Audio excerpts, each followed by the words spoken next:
Hello and welcome to May's Crochet. I am Rachel. Yes, the hair is different. We will talk about that later. But first, let's talk about what we're doing this week. So last week took me out with the editing and the video, and it was long. I did not intend for it to be that long. And if you don't know what I'm talking about, it's working on my 2024 book blanket, books 51 through 60. Formatting was all over the place. It was a mess. I hated editing it. If you watched it, I appreciate you. Thank you very much, Mom. So today we're going to do something shorter and significantly easier to edit. I hope I'm not saying that before I've started editing and realize it's going to be better. It should be fine. One thing about me is that I do not have a lot of home decor. I don't like to decorate. It's not something I care for. Honestly, I don't know why. There's so many other things I'd rather spend my time and money on. But what we do have in our house is normally made by somebody who lives in this house, or it has been commissioned for us as a gift from somebody, or it is vintage or, from an antique store or a hand-me-down in the family. So I don't just go out and buy mass-produced stuff. And I'm not trying to say I'm better than anybody. I just don't like to do that. I don't like spending money on that kind of stuff just to have the same living room that everybody else has. So I don't do that. But there's a blank wall by my front door that really needs something. And I'm thinking about making a little sign to show people just how welcome they are when they come in my home. I want them to feel the love when they stop by. So I thought today I would try to make something with a bobble stitch. I tried to get into bobble stitch earlier this year. I tried to make a rug for our bedroom with a bobble stitch, and I did it, but it was a mess. It was all misshapen. I don't know what happened. I don't know what went wrong, but I scrapped it, and I'm gonna redo that later. And I was disappointed in that, but I decided later, after we found out we were going to be getting a new niece this summer, that I would make a baby blanket in a bobble stitch. And so I found this cute pattern on Etsy, and I made this rainbow bobble stitch alphabet blanket. I will link it below in case anybody's interested. Really, really loved it. I think it turned out great, and I am going to use some of that lettering on the sign I'm making today. So let's get to it. So for home decor, I decided to be the sad beige mom and get into my neutrals cubby, which is of course at the very top, meaning I have to stand on my rolly desk chair. Not exactly safe, especially at my age, but here we are. Got tons of this taupe. Kind of a crappy yarn, but it's okay. It's going on the wall. Nobody's wearing it, except for Bernie. Made his jacket out of the same yarn, apparently. So first I have to graph everything out, and I am just putting all of the X's where the bobbles will be. If you've never done a bobble stitch before, I don't know your business. I don't know where you are in your crochet journey. If you even have a crochet journey, for real, I don't know. Maybe you're just watching this because you like my voice. Or you just like the nice relaxing vibes that I give off. I don't know. Anyway, bottom line is you do the bobble stitch, but it is completely surrounded by single crochets because that's what helps it pop out. But on all four sides, top, bottom, left, right, all single crochets. Anyway, clearly I am getting into making my lovely, wonderful, welcoming message for anybody who shall pass through my threshold of the house. That sounded weird, but I'm not going to undo it. Whatever. We're here. It's late. I may have had a drink. Anyway, here we are. Nice and welcoming. I can't wait for someone to come over because, you ever have that feeling that awkward moment when you're at somebody's house and maybe it's time to go, but it's when do I leave? And maybe I just need a sign. Give me a sign. Is it time to get up and leave yet? People who come to my house will have a sign.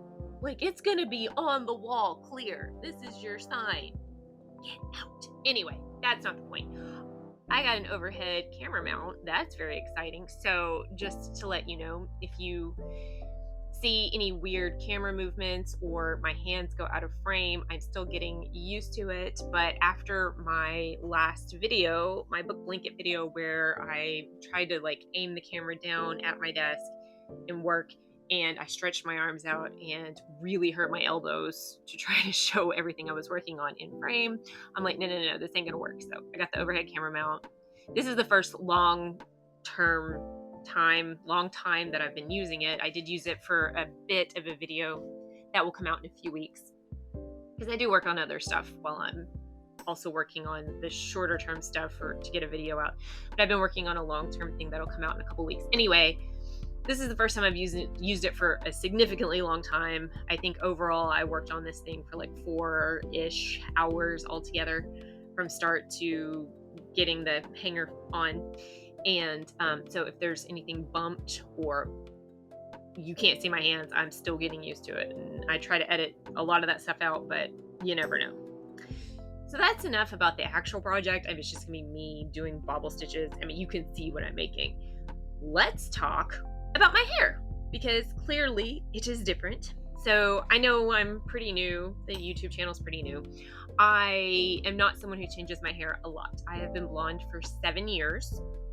I am obviously a natural brunette, probably, I think my stylist said like one level darker than what this brown is, and not as warm. My hair is my brown's a lot ashier. Anyway, but I'm not somebody who is always constantly changing my hair. So this isn't like gonna be the norm. Like you come back and I'm red, or you come back and I have black hair, or you come back and I have a shaved head, anything like that. I mean, I might do the length a little different every now and then, but the color has been very consistent for a long time, except for when I do the vivids, the bright colors and stuff, which here are some pictures of times I have done it in the past.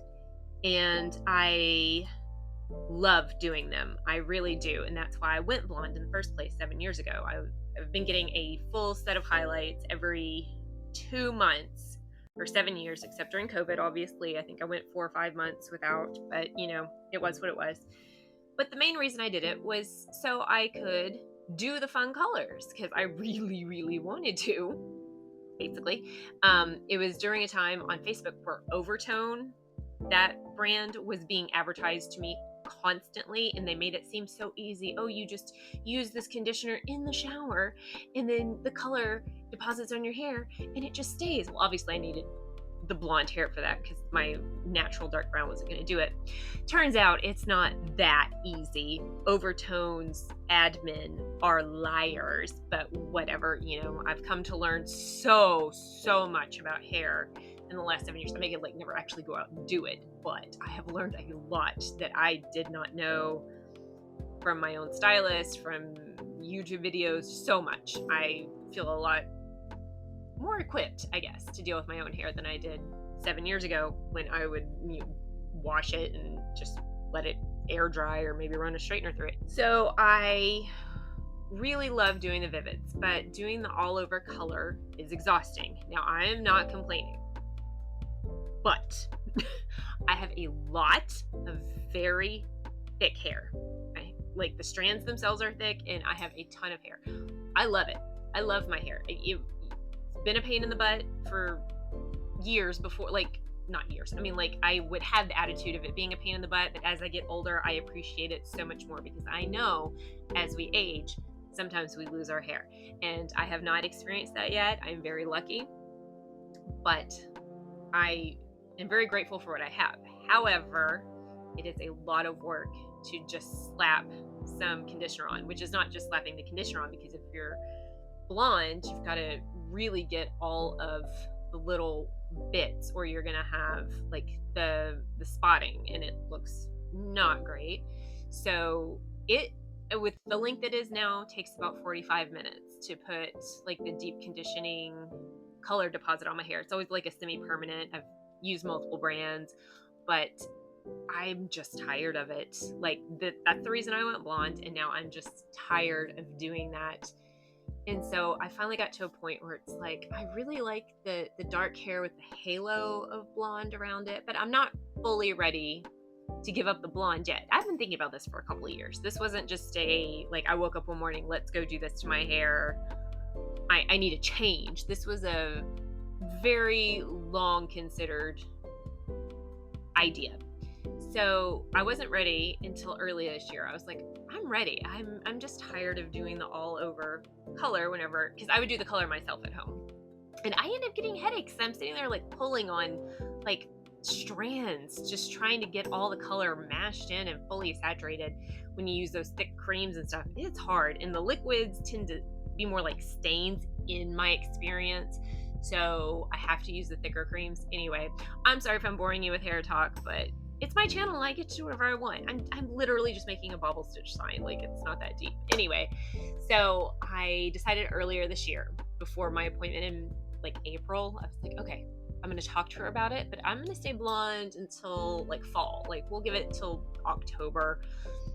just so I can get used to the idea of having dark hair again, because like it's a big change. Like going blonde, since it was on box dyed hair. Oh yeah, by the way, I box dyed my hair for many, many years, probably like a level darker than what I naturally am. So they had to get through all that before they could even make me blonde in the first place. So it was a process of slowly going lighter over like 6 months. So it wasn't an overnight, or not even overnight, but in like one session change, unlike going darker again.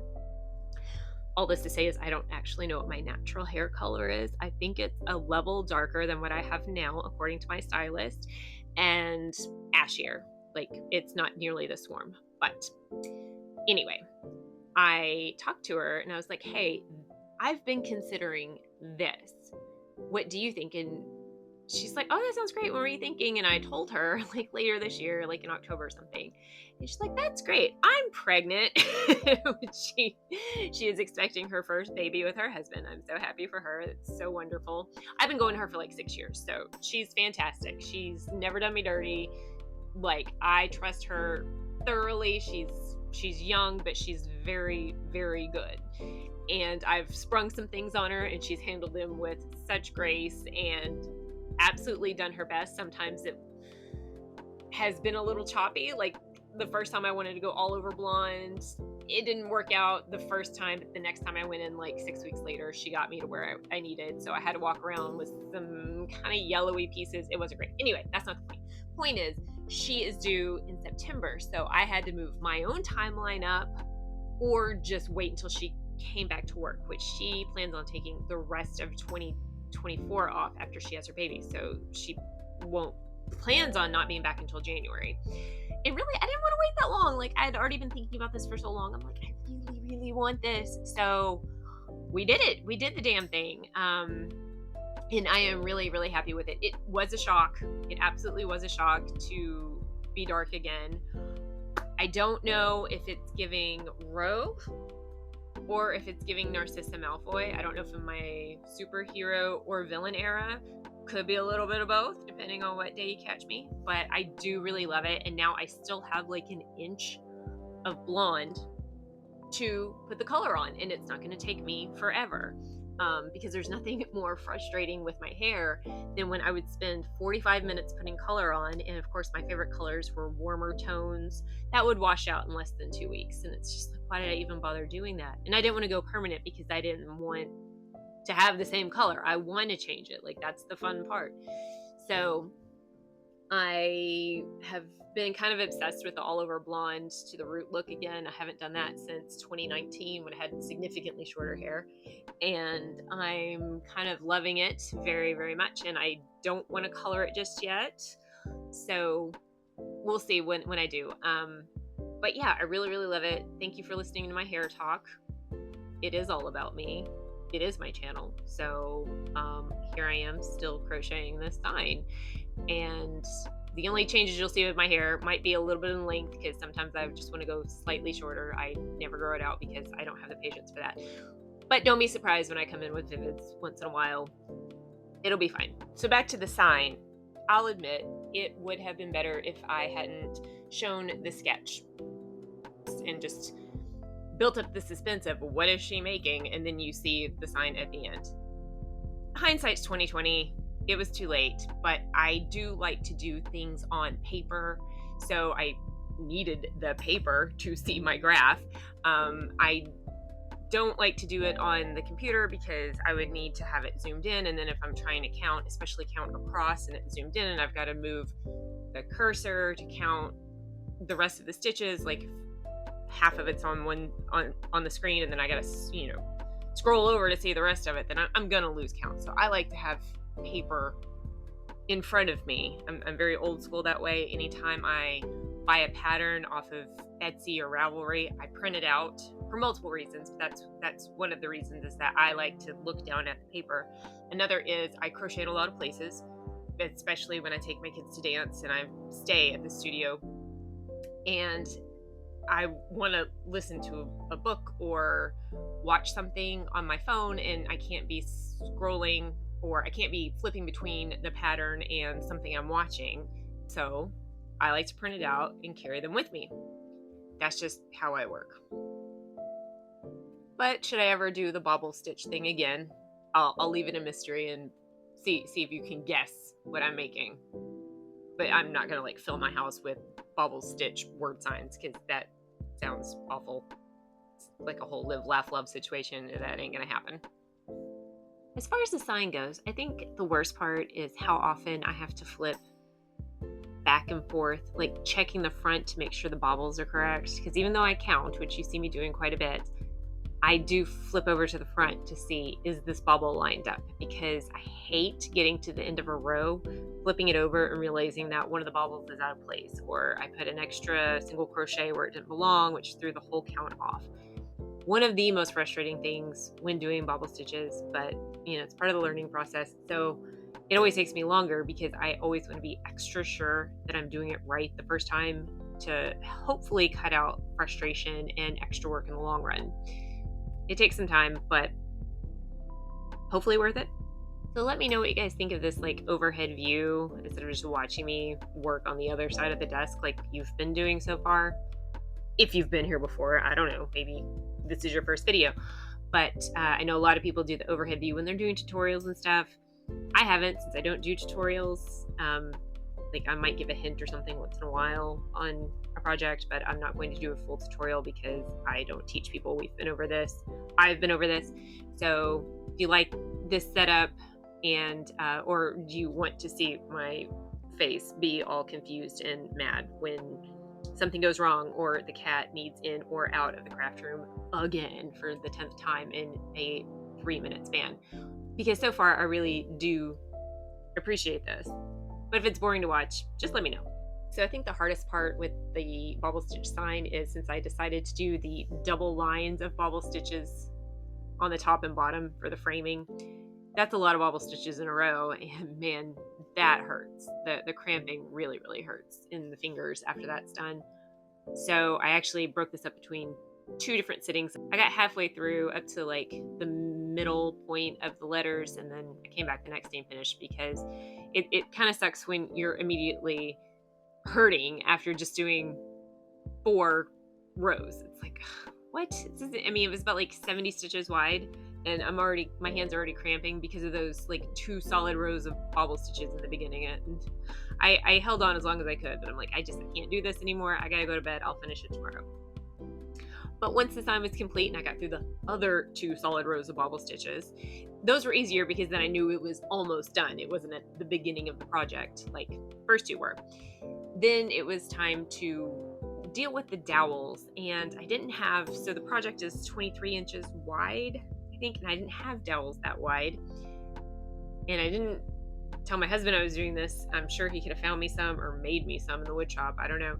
But I had 12-inch ones. I was like, well, I'll go ahead and do 2 of those. And I wasn't really sure how to add them. So I was going to just do like 5 extra rows of single crochet on the top and the bottom, and then just kind of roll it over and sew it down, and then stick the dowels through that little tube that I had made on both the top and the bottom, because unfortunately bobble stitches really curl and you have to flatten them. Oh, by the way, we know I don't block things, right? Like we know, like I don't block my projects. It's just frustrating as hell. Of course, curling is frustrating as hell, but that's my own demon to fight. So I was going to just stick the dowels through there, and I'm like, well, I think it would just be quicker if I single crocheted around the dowels, but because they weren't one solid dowel wide, I did try to glue them. It was kind of messy. Like they weren't, like one stayed, the other one didn't. So then I tried to tape it. So unfortunately, it's a little sloppy. I could go back and fix it afterwards. Not sure I'm going to, but I'm still really proud of it. I think it's funny.